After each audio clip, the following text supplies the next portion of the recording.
Everybody asking how we doing, say we good. Don't need no one to tell me how to live just like they would. It ain't their business, but they in it, I don't know why. Revolved around my life after I found another.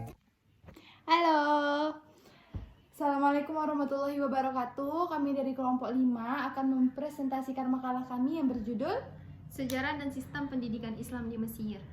Saya Ine Indiani. Saya Najwa Azhara. Dan saya Najila Juanda. Baik, saya akan menjelaskan tentang sejarah pendidikan Islam di Mesir. Jadi, sebelum abad ke-19, sistem pendidikan tradisional diatur oleh pemimpin dan pemuka agama di Mesir. Setelah revolusi 1919 dan kemerdekaan Mesir pada tahun 1922, babak baru pendidikan Islam di Mesir dimulai. Pendidikan dikelola atau dikendalikan oleh Menteri Pendidikan, lebih luas oleh Dewan Provinsi. Dengan kata lain, penataan pendidikan dilakukan oleh negara dengan mengutamakan isu-isu teologis di gereja dan masjid dalam bentuk seminar. Pendidikan Islam formal bermula dari sejarah berdirinya masjid pertama, dari Masjid Amr bin As dan Masjid Ibnu Tulun. Pendidikan di Mesir berpindah ke Masjid Al-Azhar. Sementara itu, tumbuh tradisi belajar membaca dan menghafal Al-Quran yang diselenggarakan di luar masjid oleh lembaga pendidikan yang disebut kutab. Pendidikan kutab mensuplai pendidikan masjid dengan anak didik yang tahu baca tulis serta hafal Al-Quran. Di samping masjid, juga berkembang pendidikan madrasah yang kadang-kadang merupakan partner pendidikan masjid atau kelanjutannya. Dalam konteks ini belum dikenal pemisahan apa yang disebut pendidikan agama dan apa pendidikan umum. Kemudian pada masa pemerintahan Muhammad Ali telah menjadi permulaan masa transisi dari pendidikan tradisional ke pendidikan modern. Adapun madrasah yang dibangun di Mesir pada masa Al-Ayyubi yaitu Al-Qutbiyah, Manazil Az, Madrasah Fayum, Al-Fadiliyah, Al-Azkaziyah, As-Saifiyah, dan sebagainya. Suatu kebetulan pula bahwa pada masa perkembangan ini bertepatan dengan kedatangan Jamal al-Din al-Afghani ke Mesir dan permulaan usaha pembaharuan yang dilakukan oleh Muhammad Abduh. Melihat bahwa pendidikan masa itu terbagi menjadi 3, pendidikan rakyat yang diwakili oleh kutab, pendidikan untuk keluarga penguasa diwakili oleh sekolah modern yang dibangun sejak masa Muhammad Ali, dan pendidikan ulama diwakili oleh pendidikan akademis keagamaan seperti Al-Azhar. Pada masa itu, Muhammad Abduh merasakan bahwa pendidikan rakyat sangat diabaikan. Oleh karena itu, ia mengembangkan pendidikan rakyat. Beliau mendirikan Al-Jami'ah Al-Khairiyah pada tahun 1892. Mesir memiliki sistem pembelajaran agama Islam pendidikan yang sangat kuat. Standar untuk pendidikan Islam pun dilakukan dengan standar yang lebih menjamin lulusan pendidikan keagamaan agar memiliki pengetahuan dan pemahaman agama yang kuat. B. Sistem pendidikan Islam di Mesir. 1. Pengelola pendidikan di Mesir. Di Mesir terdapat beberapa lembaga yang menjadi pengelola utama pendidikan, yaitu Kementerian Pendidikan dan Pengajaran, Kementerian Pendidikan Tinggi, Kementerian Negara Urusan Riset, dan Kementerian Urusan Al-Azhar. 2. Pendidikan dasar. Sekolah dasar terbuka untuk siswa kelas 6 hingga 12 selama setahun penuh. Pelajaran pertama dalam 2 tahun wajib sekolah di Mesir disebut pendidikan dasar. Kementerian Pendidikan menetapkan kurikulum dan setiap sekolah harus mengikuti kurikulum yang telah ditentukan. Mata pelajaran yang dibahas pada tahun pertama pendidikan dasar meliputi bahasa Arab, bahasa Inggris, matematika, musik, ilmu agama, dan pengetahuan umum. Di kelas 4, pertanian diajarkan, dan di kelas 5, seni, ekonomi rumah tangga, dan IPS diajarkan. Kurikulum umumnya berfokus pada studi Islam. 3. Pendidikan menengah pertama. Selanjutnya, setelah pendidikan dasar, para siswa akan melanjutkan ke jenjang berikutnya yang berlangsung selama 3 tahun.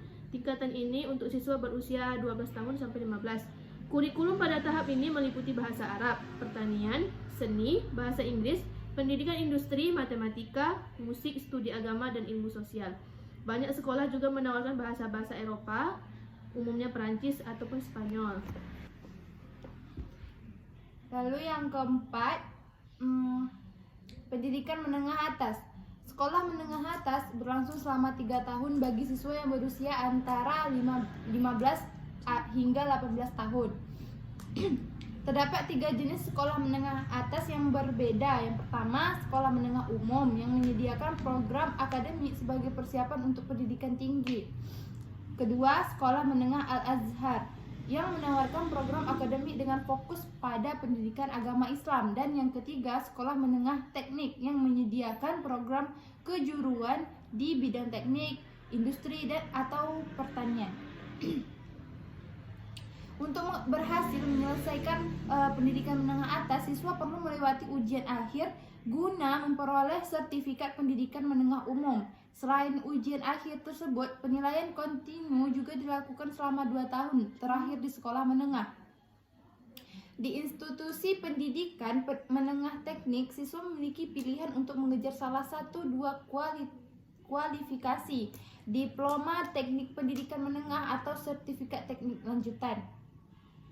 Berdasarkan jenisnya, sekolah di Mesir dapat dibagi menjadi 2 kategori, yaitu sekolah negeri dan sekolah swasta. Sekolah negeri memiliki 2 jenis, yaitu sekolah Arab dan sekolah bahasa atau eksperimen. Sekolah Arab mengadopsi kurikulum nasional dengan bahasa pengantar bahasa Arab sejak kelas 1 dan mulai menggunakan bahasa Inggris sebagai bahasa pengantar sejak kelas 4. Sementara itu, sekolah bahasa atau eksperimen mengikuti sebagian besar kurikulum nasional dengan menggunakan bahasa Inggris sebagai bahasa pengantar sejak kelas 1 dan bahasa Perancis diperkenalkan sebagai bahasa kedua di tingkat menengah atas. 5. Pendidikan tinggi. Mesir memiliki beberapa institusi pendidikan tinggi yang terkenal dan diminati oleh seluruh mahasiswa di berbagai negara, termasuk Amerika, Kanada, Malaysia, Inggris, dan Indonesia. Perguruan tinggi ini tersebar di berbagai provinsi antara lain Universitas Al-Azhar, Universitas Kairo, Universitas Ain Shams, Universitas Tanta, dan lain-lain. Salah satu institusi pendidikan tinggi terkenal di Mesir adalah Universitas Al-Azhar yang didirikan oleh Panglima Jawahar al-Sikli setelah pembangunan kota Kairo pada tahun 970 Masehi. Sejak tahun 1961, Universitas Al-Azhar tidak hanya memiliki fakultas agama, tetapi juga menyediakan berbagai fakultas umum seperti kedokteran, farmasi, pendidikan, bisnis, ekonomi, sains, pertanian, dan lain-lain. Setiap fakultas memiliki perpustakaan tersendiri yang beroperasi secara mandiri, ditambah dengan perpustakaan yang tersedia di seluruh asrama mahasiswa. Yang keenam, pendidikan non-formal. Pendidikan non-formal didefinisikan sebagai serangkaian kegiatan pendidikan terencana di luar sistem formal. Pendidikan ini dimaksudkan untuk melayani kebutuhan pendidikan bagi kelompok tertentu, baik anak-anak, generasi muda maupun orang dewasa. Di Mesir, pendidikan non-formal terutama dikaitkan dengan penghapus iliterasi. Dengan demikian, kebanyakan program lebih dikonsentrasikan pada pendidikan non-formal dalam aspek itu. Sistem pendidikan di Mesir, baik sekolah negeri maupun Al-Azhar dan pendidikan swasta lainnya mewajibkan pelajar muslim untuk menghafal Al-Quran.